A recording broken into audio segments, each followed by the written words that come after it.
बिहार प्रांत के सूचना प्रौद्योगिकी विभाग के कैबिनेट मंत्री मोहम्मद इसराइल मंसूरी का समाजवादी पार्टी के पूर्व नगर अध्यक्ष परवेज अहमद के नेतृत्व में हुआ जोरदार स्वागत। आपको बता दें कि बिहार सरकार के सूचना प्रौद्योगिकी विभाग के कैबिनेट मंत्री मोहम्मद इसराइल मंसूरी निजी कार्यक्रम में किछौछा शरीफ जाते समय निदुला बाईपास पर समाजवादी पार्टी के पूर्व नगर अध्यक्ष व सामाजिक कार्यकर्ता परवेज अहमद के नेतृत्व में जोरदार स्वागत किया।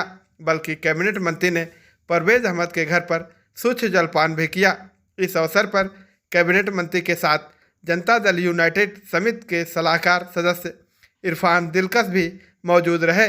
स्वागत के क्रम में मोहम्मद हदीस प्रधान, मोहम्मद कैफ, शमीम प्रधान, इखलाक अहमद, मुबीन खान, डॉक्टर सैयद नौसाद, अतीकुल्ला शाह, अतीक अहमद सहित तमाम लोग उपस्थित रहे।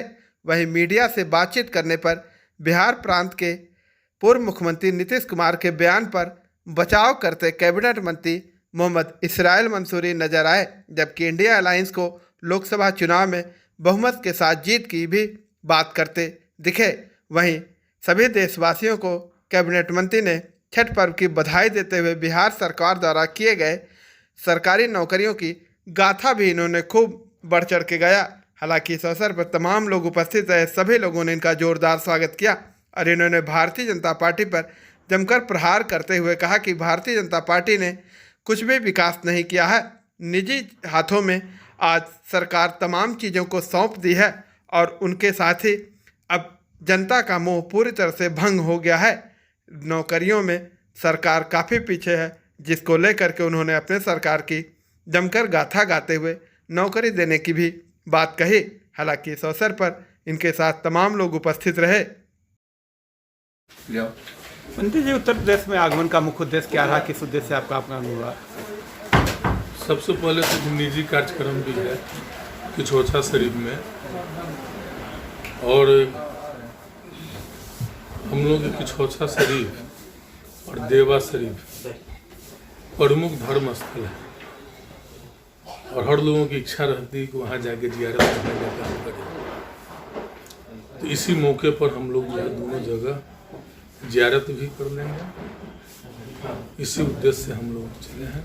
बिहार के पूर्व मुख्यमंत्री नीतीश कुमार ने जिस तरह से विधानसभा के अंदर भाषण दिया महिलाओं को लेकर के, उस पर आपकी क्या राय है, क्या कहना चाहिए? तो महिला कोई बात नहीं है, परिवार नियोजन पर, अवेयरनेस पर उन्होंने बात रखने का काम किया। जिस तरीके से हम लोगों के यहाँ बिहार में महिलाओं का शिक्षा स्तर जो सुधरा है, शिक्षा प्रतिशत जो है काफ़ी अच्छा हुई है और जनगणना पर परिचर्चा हो रही थी।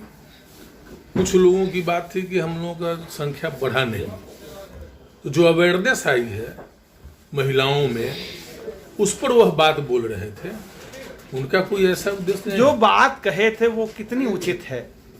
क्या ये चीज कहना चाहिए विधानसभा में? देखिए, हर चीज का अलग अलग संदर्भ होता है।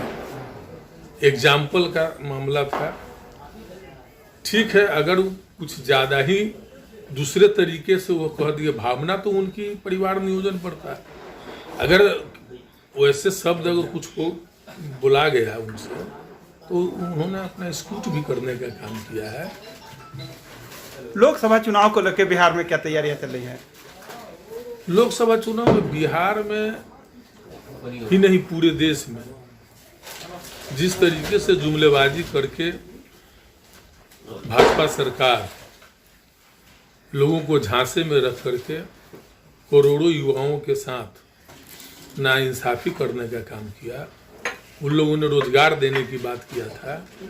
इस देश का करोड़ों युवा रोजगार की चाहत में इनको गद्दी सौंपने का काम किया था, लेकिन ये लोग रोजगार भी नहीं दे पाए, ये लोग महंगाई भी दूर नहीं कर पाए और जितनी निजी से लेकर के और सरकारी संस्थाएं हैं उनको इन लोगों ने बेचने का काम किया है।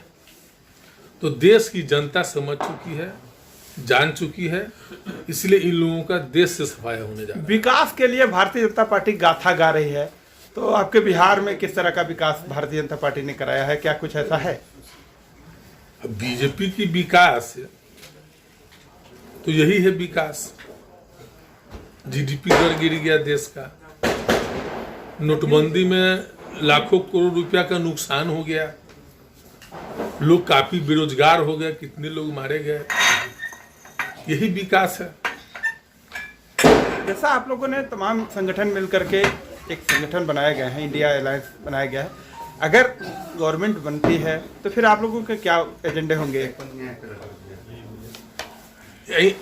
INDA इंडिया गठबंधन जो बनाई गई है, ये देश में जिस तरीके से जुमलेबाजी हो रही है और जिस तरीके से संवैधानिक ढांचा को कमजोर किया जा रहा है, न्यायपालिका को भी कमजोर किया जा रहा है, देश में अलोकतांत्रिक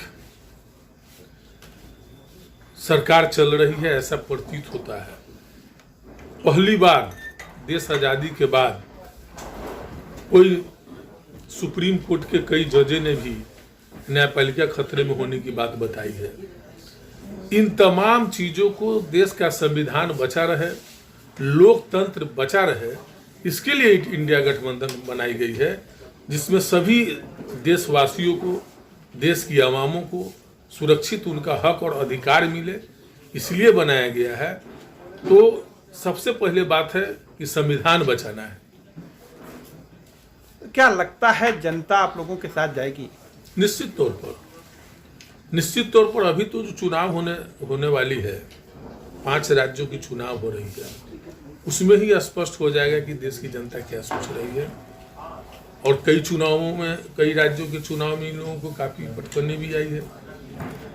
रोजगार की बात की है, देखिए हमारे महागठबंधन के सरकार बिहार में माननीय मुख्यमंत्री श्री नीतीश कुमार जी, उप मुख्यमंत्री श्री तेजस्वी प्रसाद यादव जी ने जब से महागठबंधन की सरकार बनी है, 1 साल में 4 लाख लोगों को रोजगार देने का काम किया है। आपके यूपी के भी काफी बेरोजगार युवक युवतियां जो है वहां रोजगार पाने का काम किया है।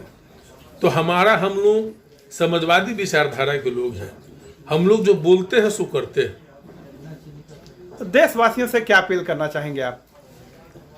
सबसे पहले आपके चैनल के माध्यम से सभी देशवासियों को छठ पर्व की हार्दिक बधाई, शुभकामना देते हैं।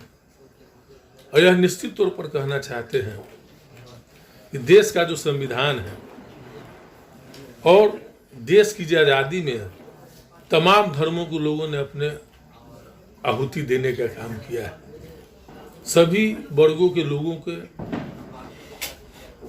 आहुति के बाद देश आजाद हुआ है। इस मिट्टी में सभी वर्गों का खून लगा हुआ है इसकी आजादी में। इसलिए एक ऐसा लोकतांत्रिक सरकार लाए जो सभी की बात करता हो, सभी धर्मों की बात करता हो, सभी की सुरक्षा की बात करता हो, न्याय के साथ विकास हो, ऐसे हम अपील करना चाहेंगे।